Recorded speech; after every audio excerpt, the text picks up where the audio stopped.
Sir Ujjain में जो अभी जो पत्थर फेंकने वाला जो हुआ था मामला, वो क्या था और किस प्रकार से? बिल्कुल, उज्जैन मेरा गृह जिला है और उज्जैन में एक शर्मनाक घटना घटी है जहां रविदास जी के अनुयायी द्वारा बिल्कुल शालीनता से और संवैधानिक रूप में जुलूस निकाला जा रहा था। लेकिन जातिवादी आतंकवादी कह सकता हूं मेरे शब्द में उनको, कि उन्होंने रविदास जी के जुलूस पर पत्थर फेंके। तो उस पत्थर फेंके हुए तो उसमें मुझे जो भारत सरकार, जो मध्य प्रदेश सरकार का कानून पास हुआ कि किसी भी प्रकार के जुलूस पर अगर जो भी पत्थर फेंकेंगे उसके मकान तोड़े जाएंगे। तो अभी सरकार के हाथ में होना चाहिए कि अब सरकार उनके मकान तोड़े। इसके लिए हम पूरी तरह से कोशिश कर रहे हैं, भीम आर्मी वाले भी। और अभी हम जल्द चिट्ठी लिखेंगे माननीय प्रधानमंत्री और इनको शिवराज सिंह जी को कि जिन्होंने रविदास जी के जुलूस पर पत्थर फेंके उनके मकान तोड़े जाएं। अगर वो मकान टूट जाते हैं तो देश में उस कानून के प्रति भाईचारा पैदा रहेगा।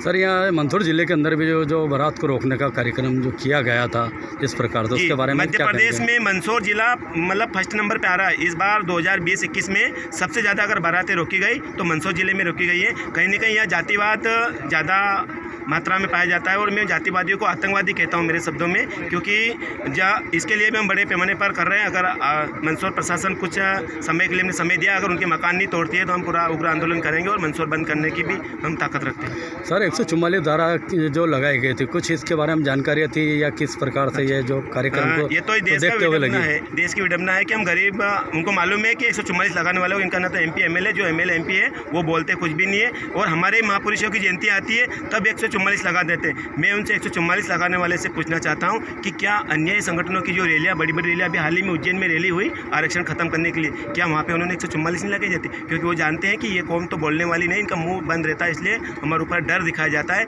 अब हम डरने वाले नहीं हैं। बड़े भाई चंद्रशेखर आज़ाद और चंद्रशेखर रावण जी के आदेश पर हम चलने वाले हैं। भीम आर्मी आ गई है तो हम संविधान का पालन करते हैं, बात सही है, लेकिन हमारे महापुरुषों के अपमान हम बर्दाश्त नहीं करेंगे। इसके लिए हम जान भी देने के लिए तैयार हैं। सर ये कोरोना का जो चल रहा है वापस, जो कोरोना के जो पूरी जो बॉर्डर वगैरह पे जो बताया जा रहा है, 12 जिलों को भी कुछ इस प्रकार से बताएंगे, कुछ मंदसौर जिला वगैरह भी है। तो जब भी कोई चुनाव या कोई रणनीति आती है तो उस वक्त ये सारी बातें कुछ सामने आती है, उससे हटकर कोई दूसरी चीज़ें दिखाई देती है। इसके बारे में क्या कहेंगे? बीमारी के बारे में मैं तो नहीं कहूँगा, हालांकि एक महामारी देश पर ही गंभीर स्थिति से गुजर रहा है, लेकिन ये कोरोना का डर क्या आम पब्लिक के लिए, नेताओं के लिए कोरोना के डर नहीं। आप देख लो पश्चिम बंगाल में रोज रैलियां हो रही, क्या वहाँ पे कोरोना ने कसम खा रखी? क्या वहाँ नहीं जा रहा है? नेताओं की आम सभा होती, शिवराज सिंह जी की आम सभा होती, ज्योतिराज सिंधिया की आम सभा होती, दिग्विजय सिंह जी की आम सभा होती, तो वहाँ कोरोना नहीं रहता है। सिर्फ कोरोना हमारे गरीब लोगों के पास ही आता है, मजदूरों के पास ही आता है। और जहाँ बेचारे छोटे मोटे आयोजन करते, शादी ब्याह करते हैं, जहाँ इनकी खुशियाँ का त्यौहार मनाए जाते हैं, वहीं पर कोरोना ला के देते कोरोना आ जाता है। हालांकि कोरोना की एक ही सावधानी है कि आप मास्क लगा के रहें और जितना सावधान रहे, सतर्क रहे, क्योंकि ये बीमारी किसी जाति, किसी धर्म देख के नहीं आती, एक दूसरे के संपर्क में आने से होती है। क्या नाम? दुले सिंह आज़ाद, भीम आर्मी, मालवा निर्माण करवाए।